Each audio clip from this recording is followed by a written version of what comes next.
Welcome to Worldview Matters, discussing controversial issues, discerning current events, defending biblical Christianity. No topic off limits. And now, here's your host, David Fiorazzo. Friends, family in Christ, thank you so much for tuning in to another episode of Worldview Matters. Another important topic. We will be talking about Islam, how we as Christians in America, in the West, are to respond. Obviously, we have a heart for the gospel and that God wants to reach anybody and everybody, right? But there's also an agenda behind the spread of Islam. What's that about? We've talked about that before, but we need to double down on some points and dig a little deeper. I've got our good friend Tony Gurule back with us with Radical Truth. Their website is radicaltruth.net. Make sure you are subscribed to Radical Truth on YouTube as well. A lot of very informative videos, and you can share those. So, brother, thanks for your time. Good to see you, Tony. Thank you so much, Dave. It's always an honor to be with you. Yeah, we're concerned about what's happening in America, and I guess we shouldn't be surprised with the religious freedom we have in our Constitution. Anybody can come to this country, hopefully assimilate, but then religious freedom, they can do whatever they want. They can worship whatever or whoever they want, and it's protected. But there are definitely some people who are using that to their advantage, and it's actually against our own country, Constitution. We'll get to that in a minute, and the spread. We'll talk about Texas, and you do a lot down there, and you can tell us what's going on from firsthand. But I want to go to an article. I saw this, and we don't want to poo-poo it just because it's California, but California high school students were given Qurans, and they were encouraged to wear hijabs during a class trip to a mosque. Yes, they had a field trip. And now there's a lawsuit. Tony, I don't think this is the only school that did this, because I've seen stories in the past several years on buses going to a mosque and children doing the prayers and taking their shoes up, whatever. Tell us about just your thoughts on this. And I know there's a lawsuit. We shouldn't be surprised, and it's not just California. Go ahead. Yeah, well, this has been happening for a long time, Dave, and it's not just this high school here, but it's been happening from elementary all the way through college and university. As I talked about, Lights Out When Islam Rules America, which came out in 2019. Everyone still needs to see it if they haven't seen it. And this is just one more example of pushing an Islamic agenda under the guise of interfaith. Let's learn about all religions, although you notice that they never go take a field trip to a church and learn about the Trinity, learn about the gospel, and so on. But they have no problem taking kids to a mosque to learn how to pray, to learn the 5 pillars of Islam. Many kids have actually done projects on the 5 pillars of Islam, learning the Shahada, learning all these different things that Muslims do. In the story here, it tells us that representing the lawyers representing 2 Jewish parents, 3 former Jewish students, a Hindu parent, and a Zoroastrian parent as well. So apparently a lot of people know Islam is false, and they know that this is basically just an agenda, part of the agenda to Islamize the youth, or at least make the kids more open to Islam. And of course, in the West, they come with this interfaith type angle, where, we all believe in the same God. We all believe in the same Jesus and so on. We love Jesus. But of course, interfaith dialogues don't take place in the Middle East. They don't take place in countries under Sharia. And in America, it is just an agenda to Islamize. Yep. And it says here that it was basically a social justice pathway. Yep. And that just goes to show again how the socialists, communists, Marxists, leftists, etc., are teaming up with the Islamists, not knowing the actual end goal of the Islamists, which is to wipe out the red as well. And throughout history, whenever there's been a red-green alliance, it's always resulted in less red at the end of the day. And this again is an ongoing trend. It's not just high school. In Lights Out, I talked about all the universities throughout America receiving millions upon millions of tax dollars from Middle Eastern countries who have the end of the day say on what is taught, what is not taught.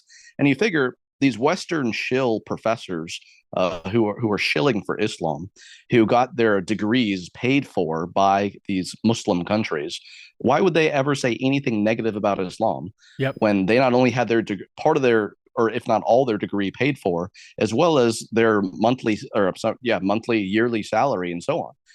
There's universities around America that have received 20 times the amount of money that U.S. taxpayers pay to these schools.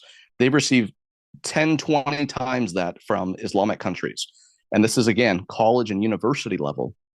So no surprise that elementary, middle school, junior, which is junior high, and of course high school, all students everywhere are being exposed to Islam. That's part of the agenda. It's part of the Islamic takeover, or at least the goal of a complete Islamic takeover of the world, which is the end goal of Islam.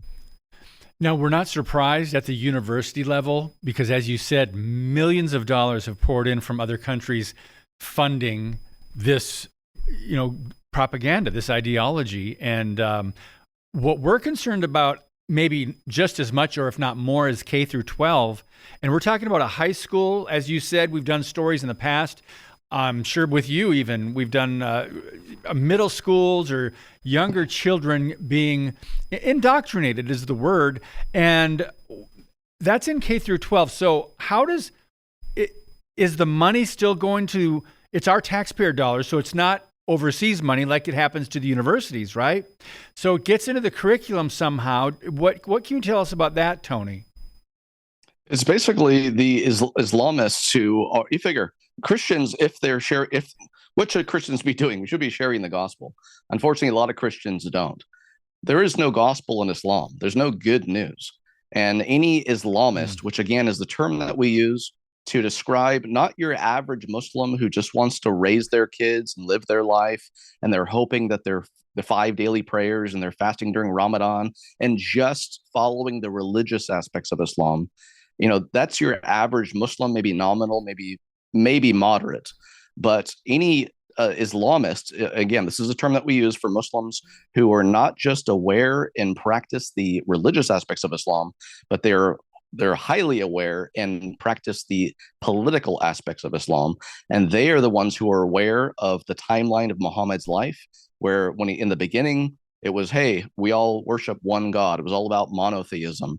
And we have I'll give you a graphic that actually shows these different stages of Islamization.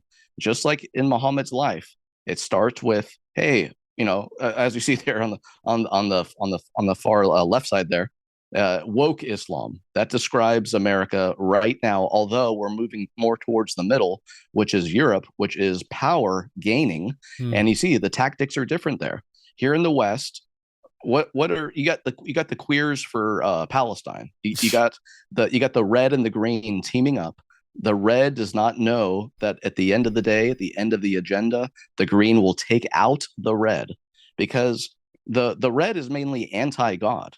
But Muslims aren't anti-God, and they have a theological and political agenda where a lot of the red is just a political one, because they don't believe there's a God. In any communist country, there's no Muslim in power. And that's why Islam will take over the red at the end of the day. And here we see in the West, we see the red and the green teaming up. The enemy of my enemy is my friend. And it's basically pushing, and it doesn't make sense either, because you figure the red is anti-Christian completely. Yes. And they're anti, as you mentioned earlier, they're anti-theocracy. I guess they have no clue that Sharia is a theocracy, that it's a real life, actual theocracy, and the laws impact non-Muslims as well as Muslims. That's right. The red is pretty much, they're just a bunch of useful idiots, because the green will take over more so than the red. Although the red is still a threat as well, because if you look at the history of communism, then you realize, okay, that doesn't have good end goals either. And speaking of that, Lenin said the goal of socialism is communism. A lot of people don't know that. But Dave, you know what even less people know is what Karl Marx said.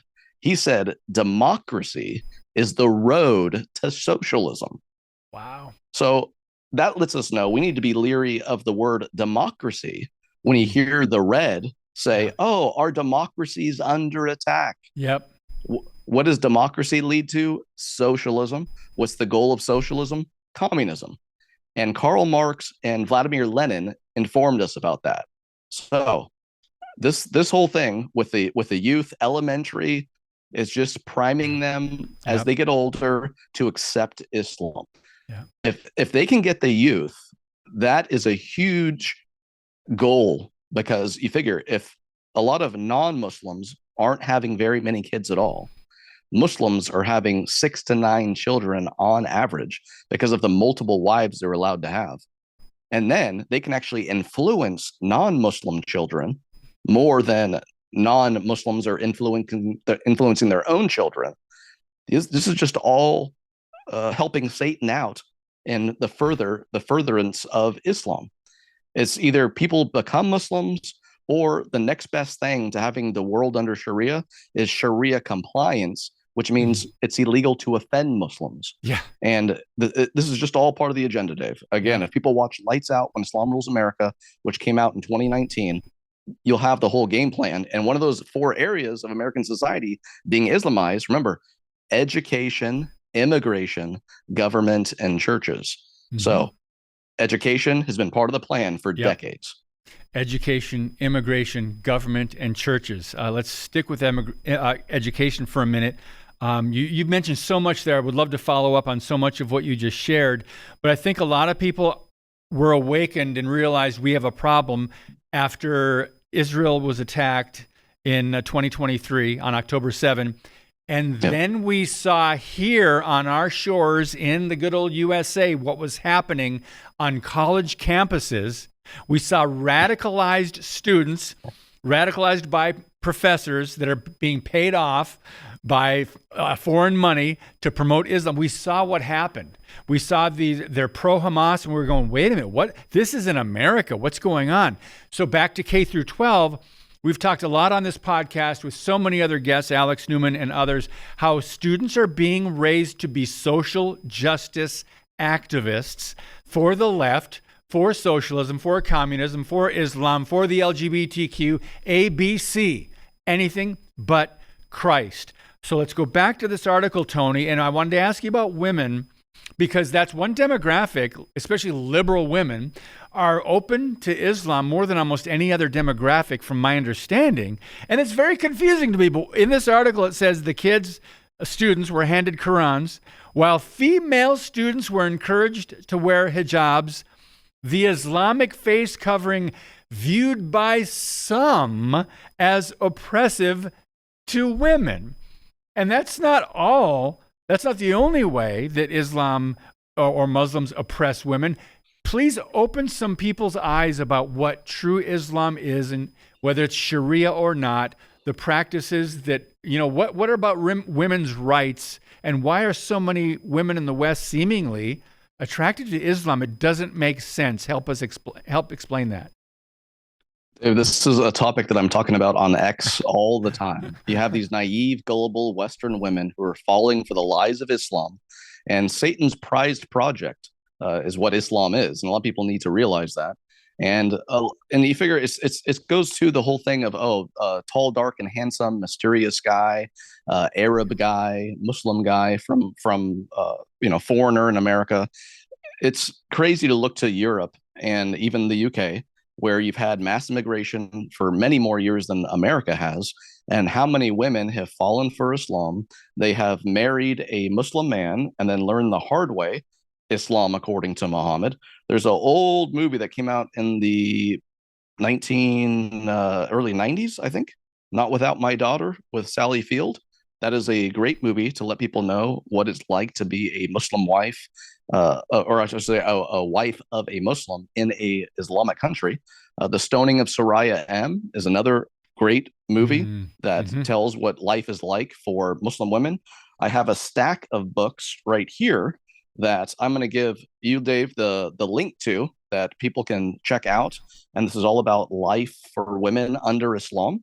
And also, too, I'm going to get to it here in a second, because Christian women, you are the solution The gospel's the solution, of course, overall, but women, Christian women, are the solution to reaching Muslim women, because Muslim women will not talk to a man who they're not related to.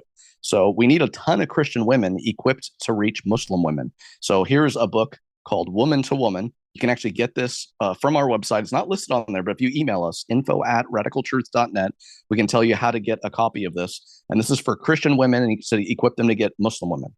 With that said, we also have Dating a Muslim pamphlet people can download from our website for free. If you have a daughter or granddaughter who is either currently dating a Muslim or interested in dating a Muslim, have her read this pamphlet, which you can download for free. We also have 2 hours of Women Under Islam on our 20-hour Apologetics to Islam DVD set. Dave, with all those resources, it's now important to give people a wake-up call to what life is like for women under Islam. And again, Western women have no clue about this stuff, and they will go and marry a Muslim man and learn the hard way. Wow. And it's crazy to hear so many Western women fall for Islam when you have an overwhelming amount of women in Middle Eastern countries who want to leave Islam, but they know if they do, they will die. I mean, you have women in Islamic countries ready to run from Islam, and yet people in the West, women here, are falling for it. And under Islam, a man can beat his wife, and Allah honored wives by instating the punishment of beatings. That's what one imam said. If people go to our YouTube channel, go to videos and then click on oldest, and you will see a number of videos from Memory, the Middle Eastern channel, where the videos are translated into English from Arabic, and you will not believe the content that is taught in Islam. And I'm going to give more of it to you here. A husband can beat his wife if he suspects disobedience. This is all to discipline her. And of course, we hear about honor killings, and this is not only happening all the time in Middle Eastern countries or Islamic countries, but we even hear about them here in America as well. Mm-hmm. And this can be even for a daughter starting to wear makeup, or a daughter taking off the hijab and wanting to be American rather than, following Islam and everything. Jeez. So a man can beat his wife. There's a low social status for women. Al-Tabari, this is the historian of Islam. He wrote a 39-volume set of the history of the world from creation, Adam and Eve, all the way through Islamic expansion from an Islamic worldview, which is completely revisionist because everything has been made up. It's complete fiction. He wrote in volume 9, treat women well, for they are like domestic animals with you and do not possess anything for themselves. Jeez. In Islam, women are mere possessions. Women are deficient in intellect, according to Hadith. Their testimonies equal to half of a man's. Their inheritance right is half of a man's. Muhammad said the majority of people in hell are women, specifically ungrateful women. Prayers, if a Muslim's praying, your prayers can be annulled if one of 3 things walk in front of you or walk past you as you're praying. That is a dog, a donkey, or a woman. Oh. And you'll notice that in mosques, women are always praying behind the men, or they're praying off to the side behind a wall to where the men and the women are just completely separated altogether. In Islam, a man can marry up to 4 wives, even though Muhammad married as many as he wanted to. A man can divorce his wife for any reason, but a woman cannot divorce her husband for any reason. And also, this is the thing that no Western woman knows about, I guarantee you, because why would any woman want to become Muslim? Dave, in Islamic law books, this is Sharia, under Islamic law, female circumcision is prescribed for not just men, but for women as well. And if you look to in my video presentation called Unveiling the Facts of Sharia, I talk about it in there. And I also give you a world map of the countries and the percentages of women in those countries who go through female circumcision, which many times results in female genital mutilation. And some people here in the West are more familiar with that FGM term than the fact that female circumcision is prescribed. Why would any Western woman or any woman in the world want to go through that? And we even have videos about that on our YouTube channel as well. Dave, there's just some of the things that women under Islam face. If all those things were advertised to every Western woman thinking about becoming Muslim, I guarantee you they wouldn't.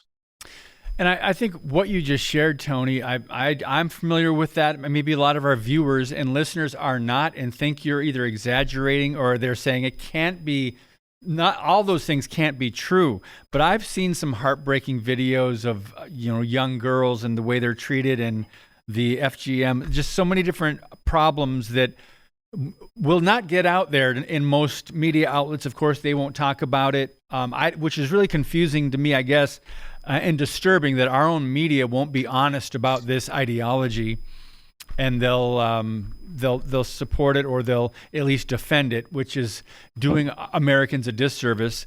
But I want to get back to go ahead. Yeah, one second. I was going to mention, Dave, I didn't even bring up the child bride issue, and how a man can marry a daughter of any age. We have videos on our YouTube about that as well. It's younger than 6. If you listen to some imams, okay? We have on our website 2 other resources, and it tells you on there, if you make a donation for $25 or more, we will send you the founder of our ministry, Joe Carey. He wrote this booklet called Jihad, The Truth Revealed, and also this one, which is Women in Islam, what Muslims don't want you to know. Dave, if anyone denies what I just said, all those different things about women under Islam, in this booklet, which again we have available at radicaltruth.net, the founder of our ministry got all of the references to primary Islamic sources that will tell you in the Quran, in the Hadith, in the Sirah, etc., all those things that I told you about women and dogs, about wife beating, about the amount of wives a man can have. And again, female circumcision isn't mentioned in the Quran, but it is mentioned specifically in Islamic law books. And how is Islamic law, Sharia, derived? It's derived from the Sunnah and the Quran, or in the Sunnah is the example of Muhammad, and the Sunnah is derived from the Quran and the Hadith. So if you take the Sirah and the Hadith, you get Sharia. And in Lights Out When Islam Rules America, in Unveiling the Facts of Sharia, and basically almost any of my presentations on Islam, you're going to have that breakdown of the Quran, the Hadith, the Sirah biographies, and so on, and how Sharia is derived. So again, anyone can email us and ask for references, and I can give them to them as well. Okay, Tony at radicaltruth.net. Tony at radicaltruth.net. See, I got that one memorized. Hey, so we're running out of time. 5 minutes left. I have to ask you about Texas. Yeah. Okay. What the heck is going on? First of all, some stats: 500% Islam's growth rate in the last 50 years. Over 500%, it's risen. Their birth rate, as you mentioned, dwarfs the birth rates of all other religions, including Christians. Let's see, the twin strategies, holy war or immigration. They're definitely using immigration in the United States. So now let's talk about what's happening right here in Texas. Is Texas going to become Dearborn or Minneapolis? Tony, we talked about the Epic Center before, I think, on this podcast. We thought there was a stop to it, but I know Texas Governor Greg Abbott has tried to, put a stop to this, at least raise awareness. And now it looks like hundreds of people showed up at a McKinney, Texas council meeting to protest the Islamic Association's plan to build a new mega mosque, but the Liberal Council voted unanimously 7-0 to allow construction. Bring us up to speed on what's happening in Texas, where, according to our records, there are 5 Shia mosques and 62 Sunni mosques for a total of 67. There may be more by the time this gets out. So go ahead and share what you can. As I've said in a past interview, Dave, if they can take over Texas, they can take over any state in the United States, which is already more Islamized than Texas. Texas is the central hub. It's one of the largest states. So they're going for it. Just like every other state, mosques are being built. There's some mosques that are completely empty. They aren't even being filled, because the goal is that they will be filled someday when the world, and which includes America, becomes Muslim. Wow. So millions upon millions of dollars are coming from overseas to fund the building of mosques, to fund Islamic propaganda, all of which is not used in the Middle East. As I said, there's no interfaith dialogues over there in Islamic countries. It's only in America where the goal is Islamization. And all we got to do is look to Europe, as I talked about in Lights Out. They're ahead of us 10 to 15 years, and look how bad it is in the UK and in France and in Germany. And Germany has over 3,000 mosques, and America has less than 3,000 in total. So that's the goal for America. Germany's smaller than California, and it has more mosques than all the United States put together as of right now. Wow. In Texas, they're trying to build the Muslim communities. They're trying to build, and again, all the different, technical rules is more like, oh yeah, there's no discrimination here. But they basically put the rules in place and the different details to where, why would a non-Muslim want to live there? In other words, the result is a Muslim-only community, because all of the rules and everything in place is only going to be appealing to Muslims. So the latest thing in the news, in addition to the mosque building and these different communities that they're trying to build, is the foot washing stations in Texas airports. DFW. Now, yeah, and people have pointed out the fact that there already are some foot washing stations, and what's going to happen with those? I mean, all the thing, it was pretty much in the news, is the building of more, like, should we or not? But people are saying, hey, there's already some. We need to get rid of those.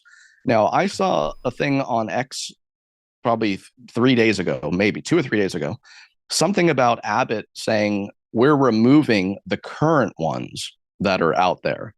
So I'm still waiting for details and confirmation on that, if that's true or not, because that is a true step in the right direction. Because as I said, if people go to August 15th on my X, which is Real Tony Gurule, at Real Tony Gurule, you go to the August 15th posts. There's probably multiple posts there, but one of my posts is a response to Yasser Qadhi, and it was his response to Governor Greg Abbott. And I had said, my first thing that I said was, installing ablution facilities in an airport makes as much sense as installing communion tables and baptismals. In other words, it doesn't, because it's not like people go to airports to hang out. They're there for a limited amount of time. They're not trying to be there any longer than they need to be. And there's no reason for the airports to cater to Muslims in particular and let them build foot washing stations in their mosques and all of that, Anyway, I know we're pressed for time, but people go to my X, they'll find all the details in a lot of different posts. Yep. So much more to talk about. We'll have to do this again, Tony, and Lord willing, continue the conversation. RadicalTruth.net. Thank you for all you do, and we appreciate your ministry, brother. Thank you so much, Dave. Friends, God bless you. Share this one, and as always, keep speaking the truth about things that matter. See you next time.